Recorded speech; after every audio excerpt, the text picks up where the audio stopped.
नमस्कार, आपका स्वागत है।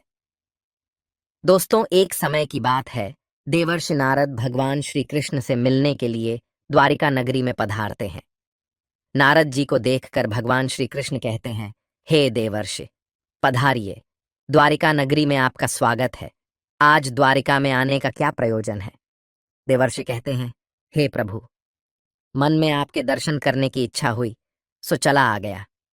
भगवान श्री कृष्ण मुस्कुराते हुए कहते हैं, हे देवर्षि, अवश्य ही आपके मन में आज कोई न कोई शंका निर्माण हो गई होगी, इसीलिए निसंकोच होकर पूछ लीजिए। देवर्षि कहते हैं, हे प्रभु, आप तो सब कुछ जानते हैं, मेरे मन में जो भी शंका है उसके विषय में भी आपको पता है, लेकिन फिर भी अगर आप पूछ रहे हैं तो बताने की चेष्टा करता हूँ।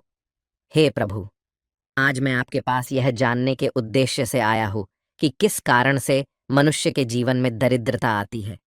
देवी लक्ष्मी किस कारण से मनुष्य के घर का त्याग करके चली जाती है, और वह कौन सा पुण्य है जिससे देवी लक्ष्मी सदैव ही मनुष्य के घर में वास करती है। भगवान श्री कृष्ण कहते हैं, हे देवर्षि, आज आपने समस्त मानव जाति के कल्याण के उद्देश्य से अत्यंत महत्वपूर्ण बात पूछी है। देवी लक्ष्मी के कारण ही मनुष्य के घर में सुख समृद्धि का वास होता है, और जब देवी लक्ष्मी घर का त्याग करके चली जाती है तो उस घर में दरिद्रता का ही वास होता है। इस विषय में एक प्राचीन इतिहास कहा जाता है, जो मैं आपको सुनाता हूँ। जो भी मनुष्य इस कथा का श्रवण करता है, उसके घर में देवी लक्ष्मी के साथ समस्त पुण्य निवास करते हैं। इसीलिए आप इस कथा का श्रवण कीजिए और इसका तीनों लोकों में प्रचार कीजिए। देवर्षि कहते हैं, हे प्रभु, कृपया आप मुझे वह कथा सुनाइए। आपके मुख से इस कथा को सुनना मेरा सौभाग्य है। मैं इस कथा को पूरा सुनूंगा और इसका प्रचार तीनों लोकों में करूंगा। भगवान श्री कृष्ण कहते हैं, हे देवर्षि, जो मनुष्य सत्य का साथ देता है, ईश्वर उसका साथ कभी नहीं छोड़ते हैं। आज मैं आपको महाराज हर्षवर्धन की कथा सुनाता हूँ, जिन्होंने देवी लक्ष्मी का त्याग करके दरिद्रता को ग्रहण कर लिया था। त्रेता युग की बात है। भारतवर्ष में सत्यवादी धर्मात्मा राजा हर्षवर्धन राज्य करते थे। उनका राज्य कुंतल प्रदेश पर था।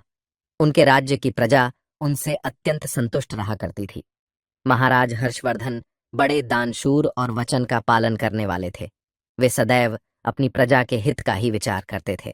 महाराज हर्षवर्धन इतने दयालु थे कि उनकी महानता का परिचय इस बात से पता चलता है, जब भी उनके नगर में कोई भी साधारण मनुष्य बिक्री करने के लिए बाजार में अन्न, वस्त्र आदि कोई वस्तु लाता, और यदि वह वस्तु सायंकाल तक नहीं बिकती तो उसे राजा स्वयं खरीद लिया करते थे, ताकि उनके राज्य से कोई खाली हाथ न जा सके। अपनी प्रजा के हित के लिए राजा ने यह सत्य की प्रतिज्ञा की थी। सायंकाल होते ही राजा के सेवक शहर में भ्रमण करते, और जब वे किसी को कोई वस्तु या द्रव्य लेकर बैठा हुआ देखते जिसे किसी ने खरीदा न हो, तो महाराज के सेवक उस व्यक्ति से उन वस्तुओं की कीमत पूछते और उसकी इच्छा और जरूरत के अनुसार उस वस्तु की जो भी कीमत होती वह कीमत देकर उसकी वस्तुओं को खरीद लेते थे। इस प्रकार से महाराज के ऐसे दयालु स्वभाव को देखकर अनेक लोग प्रसन्न होकर उनकी महानता की चर्चा करने लगे। महाराज हर्षवर्धन की कीर्ति तीनों लोकों में होने लगी। देवता भी उनकी प्रशंसा करने लगे। जब यह बात धर्मराज को पता चली तो एक दिन स्वयं धर्मराज ने ही महाराज हर्षवर्धन की परीक्षा लेने की सोची। फिर एक दिन स्वयं धर्मराज एक ब्राह्मण का वेश धारण करके महाराज हर्षवर्धन की नगरी में प्रकट हुए। उन्होंने अपने साथ दरिद्रता की कारक टूटी फूटी चीजें, कूड़ा करकट और कचरा एक पेटी में भर कर ले लिया। अर्थात उन्होंने दारिद्र्य एक पेटी में भर लिया, और उस पेटी को लेकर वे सत्यवादी महाराज हर्षवर्धन के नगर में उनकी परीक्षा लेने के लिए पहुंच गए। धर्मराज उस नगर के बाजार में उस कचरे से भरी पेटी को लेकर बेचने के लिए बैठ गए, किंतु कौन व्यक्ति कूड़ा कचरा खरीदेगा? ब्राह्मण रूपी धर्मराज दिन भर वहीं पर बैठे रहे, लेकिन किसी ने भी उनका कूड़ा कचरा नहीं खरीदा। जब सायंकाल हुई तब राजा के सेवक हमेशा की तरह ही बाजार में घूमने लगे। जिसका भी बिक्री का सामान बचा होता उसे वे उचित धन देकर खरीद लेते थे, ताकि कोई खाली हाथ घर न जा सके। फिर उन सेवकों ने देखा कि एक ब्राह्मण अपनी पेटी लेकर बैठा हुआ है। राजा के सेवकों ने उन ब्राह्मण महाशय के पास जाकर पूछा, हे ब्राह्मण महाराज, आप इस नगर में नए दिखाई दे रहे हैं। क्या हुआ? आपका सामान किसी ने भी नहीं खरीदा? ऐसा क्या लेकर आए हैं आप अपनी इस पेटी में? महाराज के आदेश से हम आपका यह सामान खरीदने के लिए आए हैं। कृपया बताइए, आपकी इस पेटी में क्या है और इसका मूल्य कितना है? तब उस ब्राह्मण ने कहा, हे सैनिकों, मैं इस पेटी में दारिद्र्य लेकर आया हूँ, अर्थात कूड़ा करकट भरकर लाया हूँ, और इसका मूल्य 1000 सुवर्ण मुद्राएं हैं। उस ब्राह्मण के ऐसे विचित्र वचन सुनकर वे सभी सैनिक हंसने लगे और फिर उन्होंने उस ब्राह्मण से कहा, हे ब्राह्मण, आपकी पेटी में कूड़ा भरा हुआ है, इसे कौन लेगा?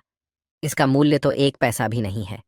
फिर उस ब्राह्मण ने कहा, हे सैनिकों, यदि इसे कोई नहीं लेगा तो मैं इसे वापस अपने घर लेकर जाऊंगा। मैंने तो सुना है कि आपके महाराज यहाँ से किसी भी व्यापारी को खाली हाथ वापस नहीं जाने देते, उसका सारा द्रव्य खरीद लेते हैं। लगता है मैंने आपके महाराज के बारे में झूठ सुना है। उस ब्राह्मण की ऐसी बात सुनकर राजा के सेवकों ने कहा, हे ब्राह्मण, आपने सही सुना है। हमारे महाराज किसी भी व्यापारी को खाली हाथ घर नहीं भेजते, उसका सारा माल खरीद लेते हैं। इसीलिए तुम थोड़ी देर रुको, हम अभी महाराज के पास जाकर आते हैं। फिर उनमें से एक सेवक महाराज हर्षवर्धन के पास जाता है और उनसे कहता है, हे महाराज, आज हमारे नगर के बाजार में एक ब्राह्मण आया है। वह बड़ा ही विचित्र है। वह अपनी पेटी में कूड़ा कचरा भरकर लाया है और उसका मूल्य वह 1000 सुवर्ण मुद्राएं बता रहा है। तब महाराज ने कहा, हे सैनिकों, तुम जाकर उसके सामान का मूल्य जो कम से कम हो सके उतना उसे देकर उसका सामान खरीद कर लाओ। उसे उसकी वस्तुएं लेकर वापस मत जाने दो, अन्यथा मेरा वचन झूठा हो जाएगा। फिर राजा के सेवक उस ब्राह्मण के पास जाते हैं और कहते हैं, हे ब्राह्मण, हम तुम्हारे इस पेटी का मूल्य 200 स्वर्ण मुद्राएं देते हैं। तुम इतनी मुद्राएं लो और प्रसन्नता से अपने घर चले जाओ। किंतु उस ब्राह्मण ने कहा, हे सैनिकों, मैं 1000 स्वर्ण मुद्राओं से 1 पैसा कम नहीं लूंगा। यदि तुम मेरा सामान खरीदना चाहते हो तो खरीदो, नहीं तो मैं अपना सामान लेकर वापस चला जाता हूँ। तब उन राजा के सेवकों ने कहा, हे ब्राह्मण, ठीक है, अब हम तुम्हें इस पेटी के बदले 500 मुद्राएं देते हैं। इतना मूल्य तुम्हारे लिए सही रहेगा। लेकिन फिर भी वह ब्राह्मण नहीं माना और 1000 स्वर्ण मुद्राओं पर ही अड़ा रहा और कहने लगा, मेरा सामान लेना है तो लो, नहीं तो मैं चला। तब फिर से वह सैनिक लौटकर राजा के पास जाता है और उनसे कहता है, हे महाराज, उस ब्राह्मण को हमने 500 मुद्राएं देने की कोशिश की, किंतु वह फिर भी नहीं मान रहा है। उसकी पेटी में कचरा और दारिद्र्य भरा पड़ा है, लेकिन फिर भी वह 1000 मुद्राएं ही मांग रहा है। हे महाराज, आपको उसका कचरा 1000 मुद्राओं में नहीं खरीदना चाहिए। महाराज हर्षवर्धन कहते हैं, हे सैनिकों, यह मेरे सत्य की प्रतिज्ञा है। मैं किसी भी व्यक्ति को अपने राज्य से खाली हाथ जाने नहीं दे सकता। हम सत्य का त्याग कभी नहीं करेंगे। इसीलिए तुम लोग जाओ और वह ब्राह्मण जो कीमत कह रहा है उसमें उसकी वस्तुओं को खरीद कर लेकर आओ। इसमें संकोच मत करो। फिर वह सिपाही ब्राह्मण के पास लौट कर आ गए। उन्होंने उस ब्राह्मण को 1000 सुवर्ण मुद्राएं दी और उसकी दारिद्र्य से भरी हुई पेटी ले ली। वह ब्राह्मण मुद्राएं लेकर चला गया और फिर सिपाही उस दारिद्र्य से भरी पेटी को लेकर राजमहल में लौट आए। फिर महाराज ने उस पेटी को राजमहल के अंदर रखवा दिया। रात्रि में जब सोने का समय हुआ तब महाराज के राजमहल के द्वार से एक अत्यंत सुंदर स्त्री निकली। उस स्त्री के 4 हाथ थे, हाथों में कमल पुष्प थे। उस सुंदर स्त्री ने नाना प्रकार के आभूषण धारण किए हुए थे। महाराज महल के बाहर बैठे हुए थे। जब महाराज ने उस अत्यंत सुंदर स्त्री को देखा तो महाराज आश्चर्य में पड़ गए और उन्होंने उस स्त्री से पूछा, हे देवी, आप कौन हैं? इस रात्रि के समय में आप यहाँ पर क्या कर रही हैं? आप कहाँ से आ रही है और कहाँ पर जा रही है? महाराज की ऐसी बात सुनकर वह स्त्री बोली, हे राजन, मैं तुम्हारे राज्य की लक्ष्मी हूँ। आप सत्यवादी धर्मात्मा हैं, इसी कारण से मैं आपके राजमहल में निवास करती हूँ। किंतु आज आपके राजमहल में दारिद्र्य आ गया है, और जहाँ पर दारिद्र्य रहता है उस स्थान पर लक्ष्मी निवास नहीं करती है। आज आपने एक पेटी में भरा दारिद्र्य अपने घर में रखा है, इसीलिए अब मैं यहाँ से जा रही हूँ। तब महाराज हर्षवर्धन ने हाथ जोड़कर प्रणाम करके देवी लक्ष्मी से कहा, हे माँ लक्ष्मी, आपकी जैसी इच्छा। मैं अपने वचन और प्रतिज्ञा से बंधा हुआ हूँ। मैं अपना वचन नहीं तोड़ सकता। इस कारण से मैं उस दारिद्र्य से भरी पेटी को लेने से मना नहीं कर सकता था। कृपया आप मुझे क्षमा कीजिए। तब देवी लक्ष्मी महाराज के राजमहल का त्याग करके चली जाती है। थोड़ी देर बाद राजा ने एक बहुत ही सुंदर युवा पुरुष को राजमहल के दरवाजे से निकलते देखा। तो महाराज ने उससे पूछा, हे देव, आप कौन हैं? यहाँ पर कैसे आए और आप कहाँ जा रहे हैं? उस सुंदर पुरुष ने कहा, हे राजन, मेरा नाम दान है। आप सत्यवादी धर्मात्मा हैं, सदैव धर्म का पालन करते हैं। इसी कारण से मैं आपके राज्य महल में निवास करता था। किंतु अब देवी लक्ष्मी आपके राज्य महल को त्याग कर चली गई है। लक्ष्मी के बिना आप दान कहाँ से करेंगे? इसीलिए मैं भी अब आपको छोड़कर जा रहा हूं। तब महाराज हर्षवर्धन बोले, हे देव, ठीक है, जैसी आपकी इच्छा, आप भी जा सकते हैं, किंतु मैं अपने वचन को तोड़ नहीं सकता। फिर वह दान भी महाराज को छोड़कर चला जाता है। उसके बाद अन्य एक सुंदर पुरुष राजमहल से निकलता हुआ दिखाई पड़ा। तब महाराज ने उससे पूछा, हे देव, आप कौन हैं और कहाँ जा रहे हैं? तब उस पुरुष ने कहा, हे राजन, मैं यज्ञ हूँ। आप सत्यवादी धर्मात्मा हैं। आप सदैव दान धर्म करते थे। इसी कारण से मैं आपके राज्य में निवास करता था। किंतु अब लक्ष्मी और दान आपका घर छोड़कर चले गए हैं, तो मैं भी जा रहा हूँ। क्योंकि लक्ष्मी के बिना यज्ञ नहीं किया जा सकता और दान के बिना यज्ञ संपन्न नहीं हो सकता, इसीलिए मैं भी आपका त्याग करके जा रहा हूँ। महाराज हर्षवर्धन ने कहा, हे देव, ठीक है, जैसी आपकी इच्छा, आप भी जा सकते हैं, किंतु मैं अपने वचन का त्याग नहीं करूंगा। फिर वह यज्ञ भी राजमहल को छोड़कर चला जाता है। फिर कुछ समय बाद अन्य एक अत्यंत सुंदर पुरुष राजमहल से जाता हुआ दिखाई देता है। तो राजा ने उसे भी पूछा, हे महाशय, आप कौन हैं और राजमहल छोड़कर क्यों जा रहे हैं? तब उस पुरुष ने कहा, हे राजन, मैं यश हूं। आपके पुण्यों के कारण मैं आपके घर में निवास कर रहा था, किंतु अब आपके यहाँ से लक्ष्मी, दान, यज्ञ आदि सब चले गए हैं, तो उनके बिना आपको यश की प्राप्ति नहीं हो सकती। इसी कारण से मैं भी यहाँ से जा रहा हूँ। तब राजा ने उसे भी नमस्कार किया और आदर पूर्वक जाने दिया। फिर उसके बाद अन्य एक अत्यंत सुंदर स्त्री राजमहल से निकली, जिसने सुंदर वस्त्र परिधान किए हुए थे। उसे देखकर राजा ने पूछ लिया, हे देवी, आप कौन हैं और आप किस कारण से मेरे राजमहल का त्याग कर रही हो? तब वह स्त्री बोली, हे राजन, मैं कीर्ति हूँ। लक्ष्मी, दान, यज्ञ और यश ने भी आपका साथ छोड़ दिया है, तो उनके बिना मैं भी आपके राजमहल में नहीं ठहर सकती। इसीलिए मैं भी जा रही हूँ। तब राजा ने उसे भी जाने दिया। फिर अंत में एक अत्यंत सुंदर पुरुष राजमहल से निकला और उसे देखकर राजा ने पूछा, हे देव, आप कौन हैं और आप भी हमारे राजमहल को छोड़कर क्यों जा रहे हैं? तब उस पुरुष ने कहा, हे राजन, मैं सत्य हूँ। आप एक सत्यवादी धर्मात्मा राजा है, इसीलिए मैं आपके यहाँ निवास करता था। किंतु अब आपके यहाँ से लक्ष्मी, दान, यज्ञ, यश, कीर्ति आदि सभी चले गए हैं, तो मैं भी यहाँ से जा रहा हूँ। तब महाराज हर्षवर्धन ने कहा, हे सत्य, आप भी मेरा त्याग कर रहे हैं, किंतु मैंने तो आपका कभी त्याग ही नहीं किया। आपका त्याग न करने के कारण ही सभी मुझे छोड़कर जा रहे हैं। इसीलिए आप मुझे छोड़कर कैसे जा सकते हैं? मैंने अपने सत्य वचन का पालन करने के लिए ही दारिद्र्य को अपने घर में रखा था। मैंने संसार के कल्याण के लिए यह वचन दिया था कि मेरे राज्य से कोई भी खाली हाथ नहीं जाएगा। जो भी मेरे राज्य में कोई वस्तु बेचने आएगा, यदि उसकी वस्तु कोई नहीं खरीदेगा, तो उसे मैं खरीद लूंगा। इसीलिए मैंने अपने सत्य वचन का पालन करने के लिए उस ब्राह्मण को 1000 सुवर्ण मुद्राएं देकर उससे दारिद्र्य खरीद लिया था।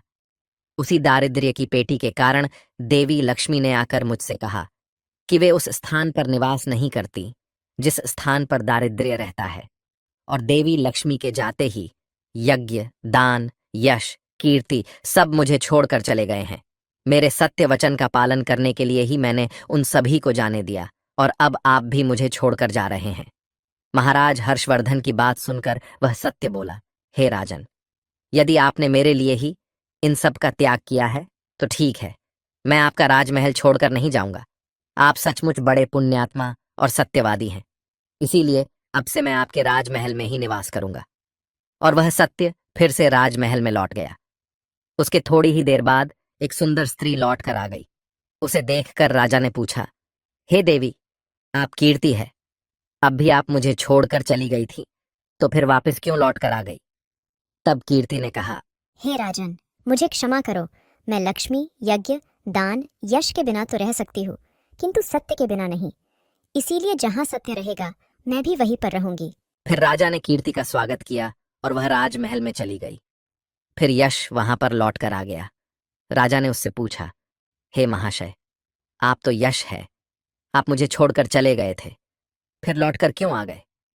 तब उस पुरुष ने कहा, हे राजन, कोई राजा कितना ही बड़ा धनवान हो, दानशूर हो, किंतु सत्य के बिना उसे यश प्राप्त नहीं हो सकता। इसीलिए जहां पर सत्य विराजमान रहता है, मैं भी वहीं पर रहता हूं। सत्य के बिना मैं नहीं रह सकता। ऐसा कहकर फिर यश ने राजमहल में प्रवेश किया। उसके कुछ क्षण बाद यज्ञ भी लौट कर आ गया। राजा ने उससे भी पूछा, हे महाशय, आप क्यों लौट कर आ गए? तब यज्ञ ने कहा, हे राजन, चाहे कोई कितना भी लक्ष्मीपति और दानशील क्यों ना हो, किंतु बिना सत्य के यज्ञ शोभा नहीं देता है। आप में सत्य विराजमान है, इसीलिए मैं भी आपके पास ही रहूंगा। इतना कहकर यज्ञ भी राजमहल में वापस लौट गया। उसके कुछ क्षण बाद दान भी वापस आ गया। राजा ने उससे भी पूछा, हे महाशय, आप भी मुझे छोड़कर गए थे, फिर लौटकर किस कारण से आ गए? तब उस पुरुष ने कहा, हे राजन, मैं दान हूं। कुछ समय पहले मैं आपको छोड़कर गया था, किंतु आप में सत्य विराजमान है, और जहां सत्य रहता है मैं भी वहीं रहता हूं। कोई मनुष्य कितना ही धनवान क्यों ना हो, किंतु बिना सत्य के वह दान नहीं कर सकता। दान का महत्व सत्य से ही होता है, इसीलिए मैं भी लौट कर आ गया। राजा ने कहा, ठीक है, आपका भी स्वागत है। और फिर दान भी राजमहल में चला गया।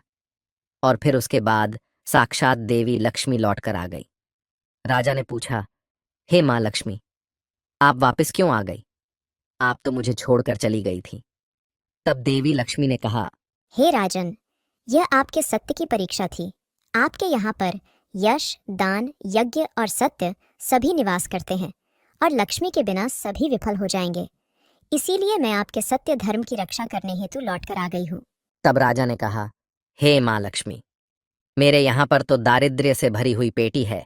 जहाँ दारिद्र्य रहता है, वहां पर आप कैसे निवास कर सकती हो? तब देवी लक्ष्मी ने कहा, हे राजन, मेरी कृपा से वह दारिद्र्य से भरी पेटी भी सुवर्ण और रत्नों से भर जाएगी। इतना कहकर माँ लक्ष्मी भी राजमहल में प्रवेश करती है। माँ लक्ष्मी के प्रवेश करते ही वह पेटी में भरा पड़ा कूड़ा कचरा रत्न और सुवर्ण के आभूषण में बदल गया। इसके कुछ समय के पश्चात स्वयं धर्मराज ब्राह्मण के रूप में राजमहल में आ गए। तब राजा ने उनसे पूछा, हे विप्रवर, आप कौन हैं? आपने तो मेरा त्याग नहीं किया था, फिर आप यहां पर कैसे आ गए? तब उस ब्राह्मण ने कहा, हे राजन, मैं साक्षात धर्म हूं। मैं ही ब्राह्मण का रूप धारण करके आया था, और मैंने ही 1000 सुवर्ण मुद्राओं के बदले तुम्हें दारिद्र्य दिया था, किंतु तुमने अपने सत्य के बल से मुझे जीत लिया है। इसीलिए अब मैं तुम्हें वरदान देने के लिए आया हूं। बताओ, मैं तुम्हें कौन सा वर प्रदान करूं? इतना कहकर धर्मराज ने अपना मूल स्वरूप धारण किया। तब राजा हर्षवर्धन ने कहा, हे धर्मराज, आपके दर्शन करके मैं धन्य हुआ। कृपया आप अपनी कृपा सदैव मुझ पर बनाए रखें। मुझे और कुछ नहीं चाहिए। फिर धर्मराज ने राजा को आशीर्वाद दिया और उस स्थान से अंतर्ध्यान हो गए। भगवान श्री कृष्ण कहते हैं, हे देवर्षि, इस प्रकार से अपने सत्य धर्म के कारण ही महाराज ने सभी पर विजय प्राप्त की थी। इसीलिए मनुष्य को कभी भी सत्य का अनादर नहीं करना चाहिए। हमेशा सत्य का पालन करना चाहिए। जो सत्य की राह पर चलता है, उसके पास लक्ष्मी, दान, यज्ञ, यश, कीर्ति सदैव निवास करते हैं। तो दोस्तों, इस प्रकार से भगवान श्री कृष्ण ने नारद जी को अत्यंत महत्वपूर्ण ज्ञान दिया है। आपको यह कथा कैसी लगी, कमेंट करके अवश्य बताएं। अगर जानकारी अच्छी लगी तो वीडियो को लाइक जरूर करें और कमेंट में जय श्री कृष्ण और जय मां लक्ष्मी जरूर लिखें। साथ ही चैनल को सब्सक्राइब करें। आप सभी का धन्यवाद। सभी का धन्यवाद।